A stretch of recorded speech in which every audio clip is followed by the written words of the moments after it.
بسم اللہ الرحمن الرحیم۔ السلام علیکم۔ گرمیوں کے دن تھے، میں اور میرے دوستوں نے پکنک کا پروگرام بنایا۔ سب نے فیصلہ کیا کہ کرلی جھیل جائیں گے۔ ہم تقریباً 17 لوگ تھے۔ سب نے جانے کی تیاری شروع کر دی۔ سب نے فیصلہ کیا تھا کہ وہیں جا کے کھانا پکائیں گے، اس لیے کھانے کا سامان، چکن، چاول، مسالہ، تیل، چولہا اور سلنڈر، سب کچھ لے کر پوری تیاری کے ساتھ جا رہے تھے۔ پکنک والا دن آیا۔ سب لوگ بس میں خوب انجوائے کرتے ہوئے جا رہے تھے۔ سفر کا پتہ ہی نہیں چلا اور کرلی جھیل آ گیا۔ وہاں پہنچ کر فیصلہ ہوا کہ 2 بندے یہاں کھانا پکائیں گے اور باقی جھیل میں جائیں گے۔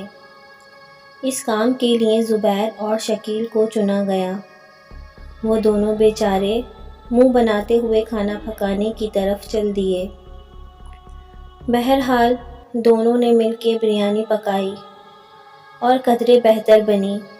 سب نے بڑے ذوق و شوق سے کھائی اور پھر کچھ لوگ پانی میں چلے گئے اور کچھ ساحل پر ہی تفریح کرنے لگے۔ مغرب کا وقت ہو گیا۔ رات کے کھانے کی بھی تیاری کرنی تھی۔ رات کا کھانا عامر اور نعمان کو بنانا تھا۔ یہ دونوں جب کھانا بنانے کے لیے کھڑے ہوئے تو پتہ چلا کہ سلنڈر میں گیس ہی ختم ہو گئی ہے۔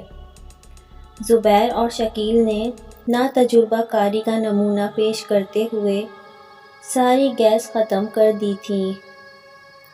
اب سب سر پکڑ کر بیٹھے تھے۔ رات بھی ہو چکی تھی۔ اس وقت لکڑیاں ڈھونڈنا بہت ہی مشکل کام تھا۔ ابھی سب یہ سوچ ہی رہے تھے کہ پیچھے سے ایک عورت کی باریک سی آواز آئی، صاحب کوئی مدد چاہیے کیا؟ سب نے اچانک مڑ کر دیکھا تو وہاں ایک لڑکی کھڑی تھی جس نے پرانا گاؤں کا لباس پہنا ہوا تھا اور لمبا گھونگھٹ لیا ہوا تھا۔ وہ قریبی کسی گاؤں کی معلوم ہوتی تھی۔ تم کون ہو؟ نعمان نے پوچھا۔ ہم یہاں پاس ہی گاؤں میں رہتے ہیں۔ جو لوگ بھی رات میں یہاں رکتے ہیں ہم ان کا کھانا وغیرہ بنا دیتے ہیں یا ان کو جو بھی مدد چاہیے ہوتی ہے کر دیتے ہیں۔ اچھا، ہمیں لکڑیوں کی ضرورت ہے، میں نے کہا۔ نہیں، ہمیں کھانا بنوانا ہے، یکدم نعمان نے کہا۔ جی ہاں، ہمیں کھانا بنوانا ہے، میں نے نعمان کی طرف گھور کر دیکھتے ہوئے کہا۔ جی بالکل بن جائے گا، لڑکی بولی۔ پر مسئلہ یہ ہے کہ ہمارے سلنڈر میں گیس ختم ہو گئی ہے۔ کوئی بات نہیں، یہاں سے کچھ دور میرا گھر ہے، وہاں بہت ساری لکڑیاں ہیں، آپ میں سے کوئی میرے ساتھ چل کر لکڑیاں لے آئے۔ جی میں چلتا ہوں آپ کے ساتھ، نعمان بولا۔ نہیں، ہم دونوں چلیں گے آپ کے ساتھ، میں بولا۔ یار تم تو ہٹو، ہر وقت مووی بناتے رہتے ہو، یہ کوئی موقع ہے مووی بنانے کا؟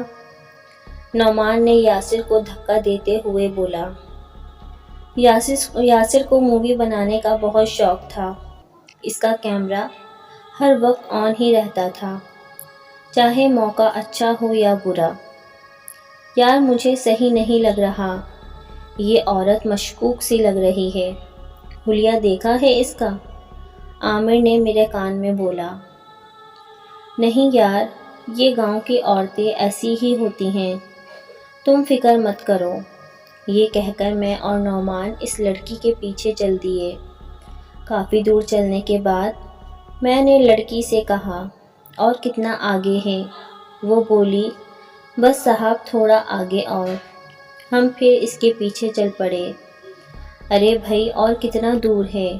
بس صاحب وہ سامنے، اس نے ہاتھ کا اشارہ کرتے ہوئے کہا۔ پر مجھے کچھ وہاں نظر نہیں آیا۔ میں نے سوچا شاید روشنی نہیں ہوگی ان کے گھر میں۔ جب ہم قریب پہنچے تو وہاں سنسان بیابان میدان تھا اور بیچ میں ایک پرانی بوسیدہ سی عمارت، جس نے مجھے اور نعمان کو خوف میں مبتلا کر دیا۔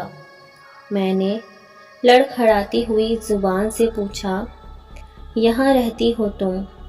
اس نے کوئی جواب نہیں دیا۔ میں نے پھر کہا، لکڑیاں کہاں ہیں؟ ہمیں جلدی جانا ہے۔ اتنی جلدی بھی کیا ہے صاحب؟ یہ کہتے ہوئے اس نے یکدم اپنا گھونگھٹ اٹھایا اور اپنی گردن 90 ڈگری تک گھما لی۔ سرخ گول آنکھیں، کالے لمبے دانت اور ہوا میں اڑتے ہوئے بال۔ اس کا چہرہ اتنا خوفناک تھا کہ ہم دونوں کی چیخیں نکل گئیں۔ ہم چیختے چلاتے ہوئے وہاں سے بھاگے۔ پیچھے سے اس کی چیخ اور ہنسی کی ملی جلی آواز کانوں کو پھاڑ رہی تھی۔ ہم ہانپتے کانپتے واپس پہنچے اور پہنچتے ہی بے ہوش ہو گئے۔ میرے دوست بھی سمجھ گئے تھے کہ کچھ نہ کچھ برا ہوا ہے اور اب یہاں رکنا خطرے سے خالی نہیں ہے۔ چنانچہ وہ فوراً واپسی کے لیے روانہ ہو گئے۔ گھر آ کر جب ہمیں ہوش آیا تو ہم نے سب کو سارا واقعہ سنایا۔ سب حیران ہو گئے اور جب ہم نے یاسر کی بنائی ہوئی ویڈیو میں اس لڑکی کو ڈھونڈنا تو وہ ہمیں کہیں نہیں ملی۔ جس وقت ہم اس لڑکی سے بات کر رہے تھے، ویڈیو میں ایسا لگ رہا تھا کہ ہم ہوا میں بات کر رہے ہیں۔